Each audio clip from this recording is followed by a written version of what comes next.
Почитуван премиер, почитуван министер, почитувани градоначалници, почитувани медиуми. Се наоѓаме на втората траса од експресниот пат Штип-Кочани. Да појаснам, кај клучката на Три чешми сосема се одвојува овој пат кај што завршува автопатот и делот што е од Три чешми до Крупиште, очекувам до нова година е рокот да биде завршен, веќе 80% се завршени работите, остануваат асфалтниот дел кој веќе е отпочнат, што значи пролетниот дел ќе може веќе да се растерети овој дел од сообраќајот кој што се гравитира према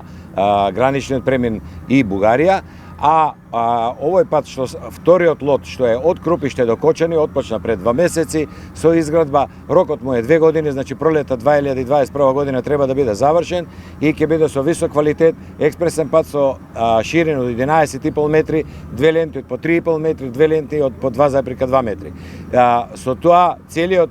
овој дел кој ќе се пушти ќе го растерети патот на магистралниот пат и ќе можат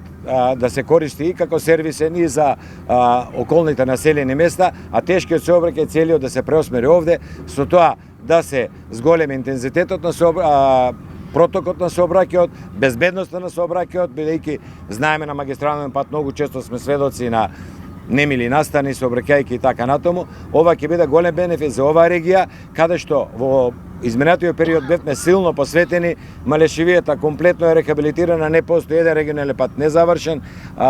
Во делот на Кочани интензивно се работи, што посебно ми е задоволство и делот за Кочани Пониква, еден туристички центар кој што на времето беше многу убав, многу актуелен, запоставен. Еве сега и тој пат го завршивме и верувам како туристички дел се повеќе и повеќе ќе се развива, а цело ова нормално ќе даде еден посебен сегмент на стопанството, земјоделието за побрз проток на стоки, услуги и добро.